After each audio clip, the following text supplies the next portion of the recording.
ताजमहल की चकाचौंध ने उसे कभी नहीं बुलाया, लेकिन बुरहानपुर की खामोशी में एक आत्मा आज भी भटकती है।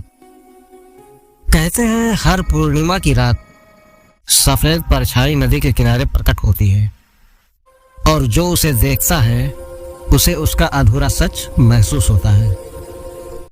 तो क्या आप तैयार हैं उस रहस्य को जानने के लिए जो इतिहास ने छुपा दिया, लेकिन रूह आज भी याद करती है?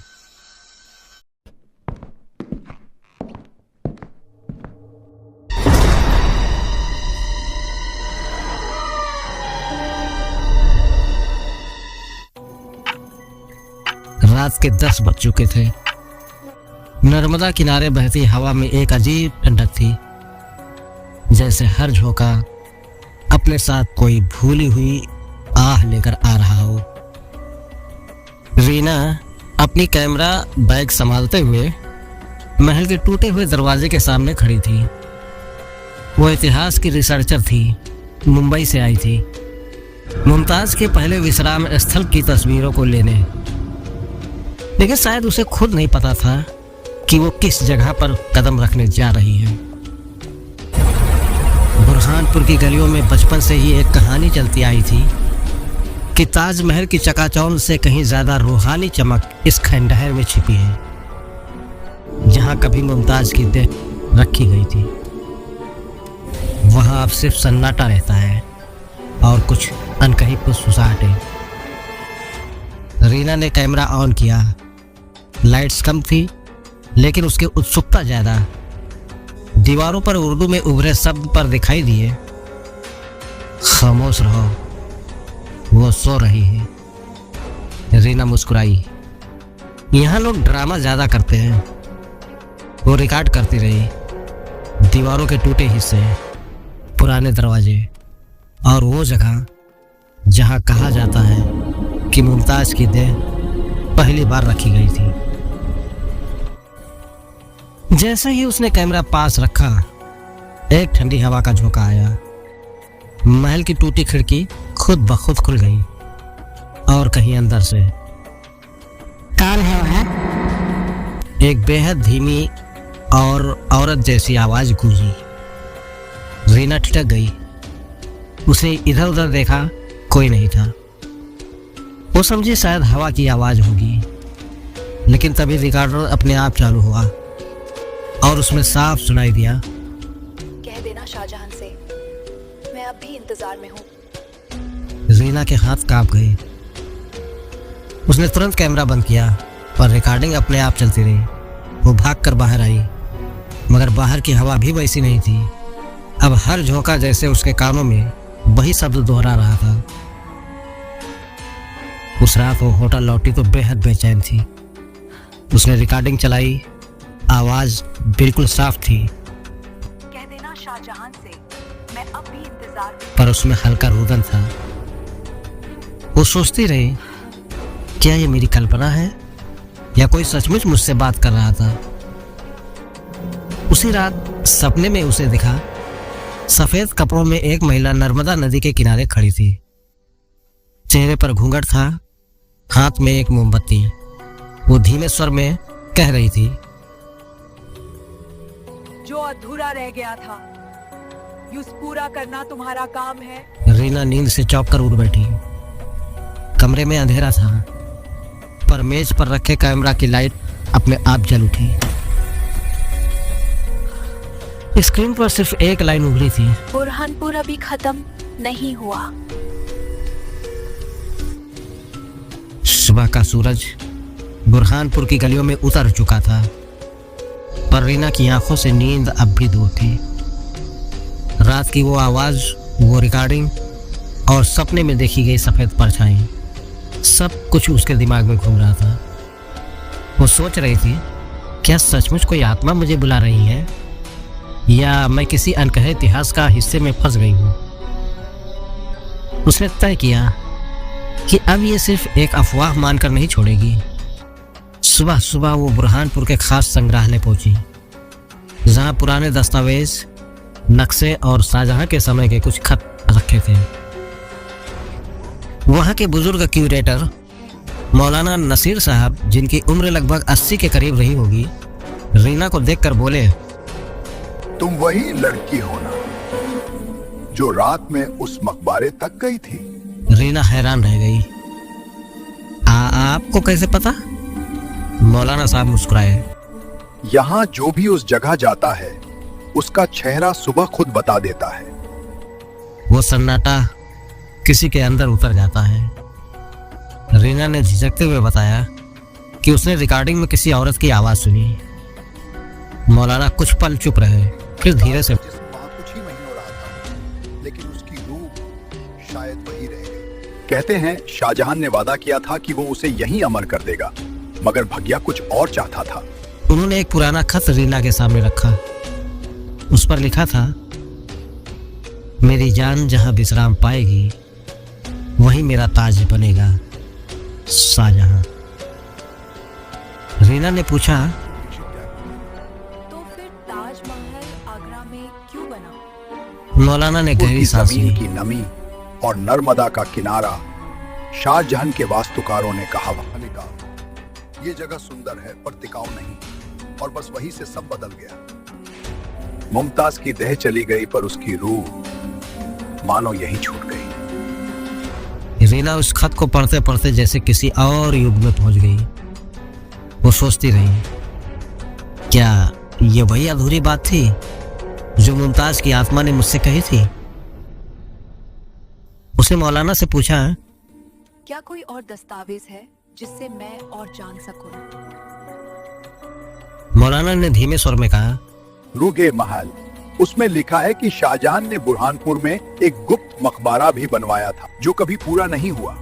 वो किताब आज भी महल के ठेखाने में कहीं दबे होने की बात कही जाती। रीना के अंदर अब डर से ज्यादा जिज्ञासा थी। उसने ठान लिया कि आज रात वो उस तहखाने तक जाएगी जहां शायद इतिहास की सबसे खूबसूरत मोहब्बत अधूरी रह गई थी। शाम होने लगी, आसमान पर बादल घिर रहे थे। रीना ने कैमरा, रिकॉर्डर और टार्च ली और फिर वही पुराना रास्ता पकड़ा। वो दीवारें अब उसे और भी अजीब लग रही थी, मानो खुद उसे पहचान रही हो। जैसे ही वो अंदर पहुंची, हवा अचानक ठंडी हो गई। उसके कदमों के नीचे की मिट्टी नम थी और नर्मदा की हल्की आवाज अंदर तक सुनाई दे रही थी। वो एक टूटे हुए दरवाजे से अंदर गई। वहां धूल से ढका एक लकड़ी का संदूक पड़ा था। धीरे धीरे उसने उसे खोला। अंदर सिर्फ एक पुराना कपड़ा और एक छोटा सा शीशा था। कपड़े पर कढ़ाई में लिखा था, रूह को पता है उसका ठिकाना कहाँ है। रीना ने शीशे में झांका और पल भर के लिए उसे लगा कि उसका चेहरा नहीं, किसी और का चेहरा दिख रहा है। एक औरत सफेद लिबास में धीरे से मुस्कुराती हुई। रीना का हाथ कांप गए। उसने शीशा गिरा दिया पर आवाज नहीं हुई। शीशा जमीन पर गिरा पर टूटने की आवाज नहीं आई। बस दूर कहीं नर्मदा के पार से किसी के गाने की धीमी धुन गूंजी, मेरा ताज कहाँ है। रीना भागकर बाहर निकली, पर महल के बाहर की हवा अब वैसी नहीं थी। आसमान में चांद पूरा था। पूर्णिमा की रात। वो समझ नहीं पाई कि ये सब सपना था या सच। पर जब उसने रिकॉर्डर चलाया, उसमें वही गाना बज रहा था जिसकी धुन उसने अभी अभी सुनी थी। रीना अब डर से नहीं कांप रही थी। उसके चेहरे पर बस एक सवाल था, क्या मुमताज की आत्मा सचमुच मुझसे कुछ चाहती है? रीना की धड़कन अब तक चैन से नहीं बैठी थी। पूर्णिमा की रात, नर्मदा की ठंडी हवा और महल की खंडहर गली, सब कुछ उसकी आंखों के सामने जीवित लग रहा था। उसने तय किया, अब या कभी नहीं।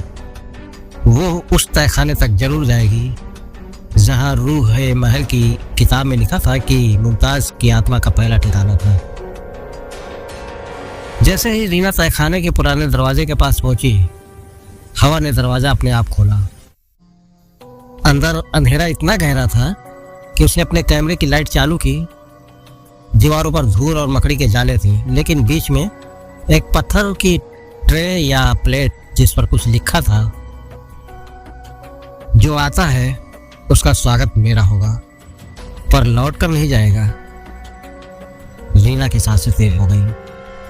उसने कैमरा ऊपर उठाया और तहखाने की गहराई में झांका।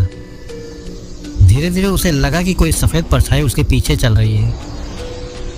हर कदम पर हुक्का जैसी आवाज उसके गालों को छू रही थी। फिर एक हल्की और स्पष्ट आवाज सुनाई दी, मैं तुम्हें देख रही हूँ। जीना पीछे मुड़ी, कोई नहीं था। फिर उसने देखा तहखाने की दीवार पर छाया जैसी आकृति झूल रही थी। सफेद कपड़ों में महिला मुमताज जैसी, उसकी आंखों में अधूरी तसल्ली और हाथ में मोमबत्ती जैसी हल्की रोशनी। रीना कांपते हुए आगे बढ़ी, पर जैसे ही वो शीशे की ओर बढ़ी, परछाई अचानक उसके सामने प्रकट हुई। धीमी आवाज में कहा गया, ताजमहल मेरे लिए बना, पर मेरा इंतजार अभी भी बुरहानपुर में है। तुम मेरे गवाह बनो। मैं क्या करूं?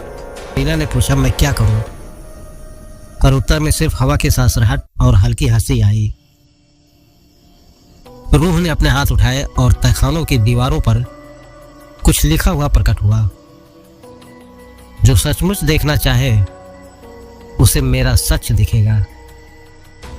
जैसे ही रीना ने रिकॉर्डर चालू किया, उसने महसूस किया कि तहखाने की हवा अब जीवित हो गई है। दीवारें धीरे धीरे कंपन करने लगी और एक झटके में वो सफेद परछाई उसके सामने खड़ी थी। रीना का दिल जैसे रुक गया, पर डर के साथ साथ उसमें एक अजीब आकर्षण भी था। परछाई ने अपनी चुप्पी तोड़ी। शाहजहां ने मुझे याद किया, पर यहाँ मैं अकेली रही। जो लोग सचमुच मुझ मेरी कहानी जानना चाहते हैं, उन्हें मेरी रूह का अनुभव मिले। उसकी आंखों में सन्नाटा, धीरा और इंतजार झलक रहा था। फिर अचानक तहखाने के दरवाजे अपने आप बंद हो गए। कैंची जैसी हवा और सर्दी ने रीना को घेरे रखा, पर तब उसने महसूस किया, ये डर नहीं बल्कि कहानी का अंतिम सच था। मुमताज की आत्मा अब उसे अपना गवाह बना चुकी थी। रात के 3 बजे जब चांद सबसे ऊंचा था, रीना बाहर आई। वो अब डर नहीं रही थी, बल्कि शांत और भावुक थी। उसने कैमरा रिकॉर्डिंग चेक की। वो आवाज़ अब खत्म हो चुकी थी, पर उसकी आंखों के सामने एक अधूरी मोहब्बत की पूर्णता झलक रही थी।